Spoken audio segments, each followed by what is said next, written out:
I'm going to make here a series of videos about each of these three topics up here. The nth term test, a very specific type of integral that involves infinity. And then we're going to talk about the integral test, and then we're going to talk about p-series. So the goal with this, where we're with this unit that we're in right now on series, is to answer this question, right? Or that's our current goal. There's a couple different goals, but this is the big goal that we're working on right now. When does sigma from n equals 1 to infinity, that is an infinite series right there of a sub n, converge, and when does it diverge? Why do we care about that? Because we're trying to find approximations for different functions, and we want to know when they fit and when they don't. And hopefully we've talked about that a little bit and you understand what I'm saying there. I'm not going to go into that too much here. So, what are we going to do in this one? You should already know geometric series. We're going to do nth term, and we're going to do p-series. And in order to get to p-series, we have to do the integral test. What I've made here is sort of a map.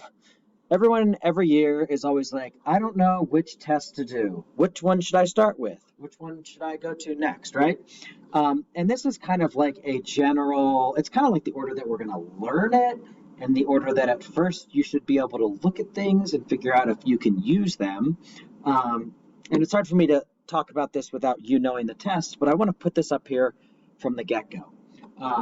Basically, when we're trying to answer this question, when does a series, an infinite series, converge, we're almost always going to start with nth term, but people frequently forget it. P-series is really easy to identify. Geometric is really easy to use, not always that easy to identify. This LCT stands for limit comparison test. That one's actually a little bit easier than DCT, which is direct comparison. I tend to use limit more. We'll do that in a couple days. Ratio test. This is why it's like I said, it's fluid in terms of which one you choose. Ratio test works for a lot of things. Here's the problem with ratio test, though.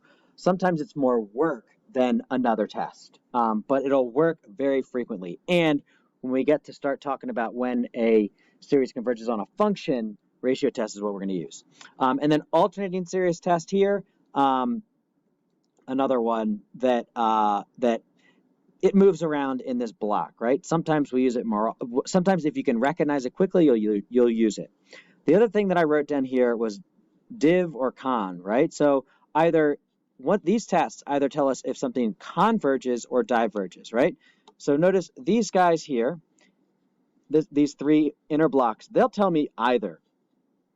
Alternating series test tells me if something converges. It doesn't have a conclusion about if something diverges. And then nth term is a way to tell if something diverges. I think I've rambled on enough about this. So now I am going to get into the nth term test.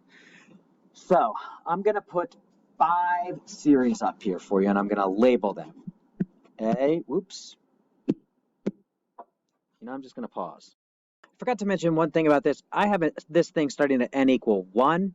A lot of times I'll start at n equal 1 or n equals 0, but they can start at any value of n. So let's come down here.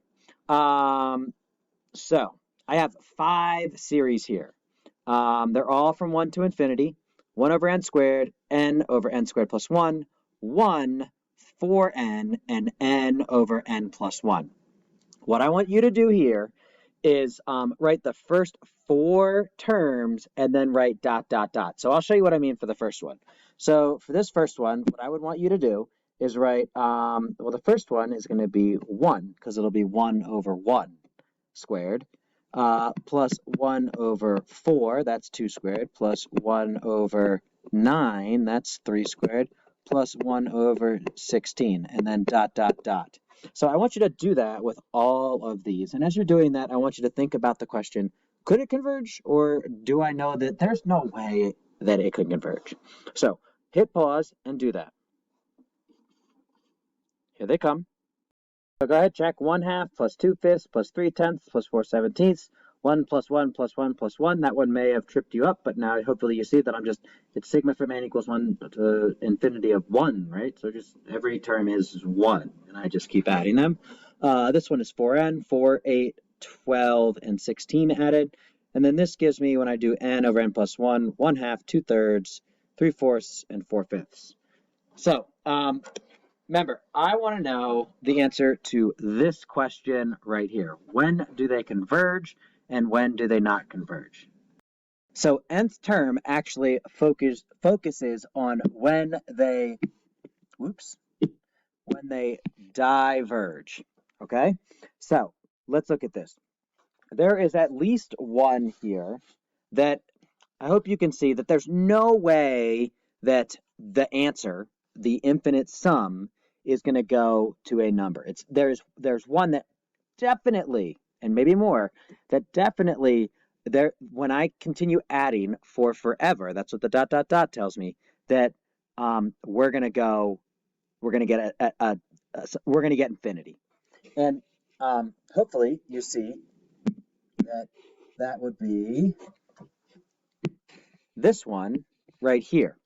Why is that? Well, look, the terms themselves are getting bigger and bigger and bigger, and the terms themselves are going to infinity, right?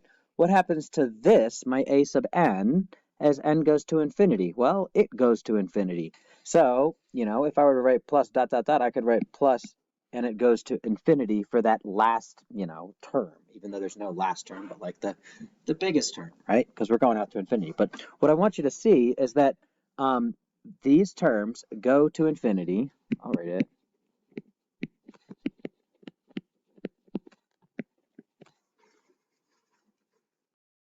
So the terms themselves will go to infinity. If I'm adding all the terms, it becomes impossible for this thing to converge. Hopefully you understand that. All right, so there's another one here that, I think you should see that, all right, if I continue doing this addition for forever, then we're definitely going to get something that goes to infinity. It will diverge. It is impossible for it to converge. Hopefully you see that that's C. Because think about it, if I do 1 plus 1 plus 1 plus 1 plus 1 for forever, then we're going to go to infinity. So when I add 1 for forever, then the sum will definitely go to infinity. Hopefully that makes sense. So that one, it cannot converge. This is what the nth term tells us, and I'll explain it in a little bit. But this one, it can't go to a number other than infinity. So if I add 1 for forever and something goes to infinity, then you can also use that logic with this one. So C, D, and E are all going to be ones that can't converge. It's impossible. Why is that? Well, notice I got 1/2. That's a small number, 2/3, 3/4, right? But look, 4/5. What's going to happen to the terms as we go out to this infinity? Well, the terms themselves, right? N over n plus 1 as n goes to infinity, the limit of that is 1. These terms get closer and closer to infinity. So this one acts just like C as n gets big. So it acts like C as n gets big, so that sum must also go to infinity. When I look at A and B over here, I don't have any of the direct logic that, oh yeah, it has to diverge. It has to diverge, right? So these things, I can't say that it's impossible to converge. And what I'm saying here is the gist of the nth term test. So A and B here are the only ones that could converge. So what I'm trying to get you to see here is that A and B are the only series that could converge, whereas C, D, and E must diverge. The nth term test is a way to stop doing a problem.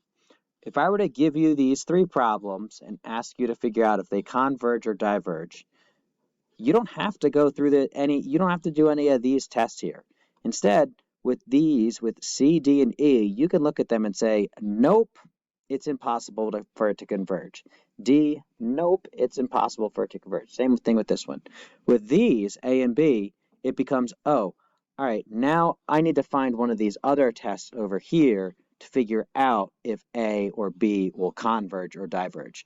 And that's why under here I said diverge. Nth term test only tells me if something diverges. It doesn't tell me if something converges. So let me actually write the nth term test. And I typically stick to less formal definitions for these things, and I think it helps you make more sense of it, and that's what I'm going to do. So nth term test.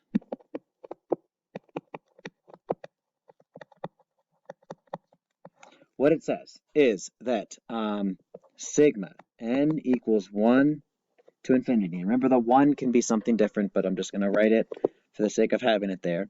Sigma n equals 1 to infinity of a sub n.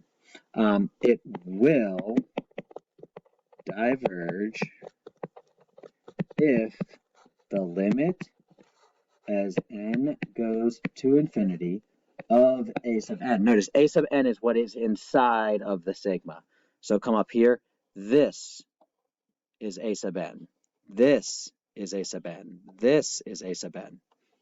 So it will diverge if that limit of those terms themselves is not equal to 0. The only way that I could have something that could converge is if the limit of the terms is 0. So notice the limit as n goes to infinity of this thing, well, it goes to 0. The limit as n goes to infinity of this thing, I got a squared in the bottom, a first power in the top. This is going to grow much faster. It goes to 0. A and B by the nth term test could converge, which means that then I need to go on and try one of these other tests. C, D, and E, nth term test, what does it tell us? We're done with the problem. It's impossible for them to converge. We don't need to look at them anymore. And I think that as we continue to look at more series and more examples, you'll begin to recognize that more quickly and efficiently. All right, so the last thing that I'm going to say in this video is a language thing. What we say about C, D, and E, they all what we call fail the nth term test. What does that mean? It means that the nth terms test is sort of like a door to get into all the other tests that we have to say. If something passes the nth term test and it's like, all right, sure, now I need to try another one. If they fail the nth term test, then we're done with that problem. There's no reason to test it. So the ones that make it impossible for them to converge by the nth term test, the ones for which the limit is non-zero, they fail the nth term test. A and B pass the nth term test. So what we need to do is then go and try one of the next tests to see if they converge or diverge. And I'm going to stop this video here and pick it up in the next one.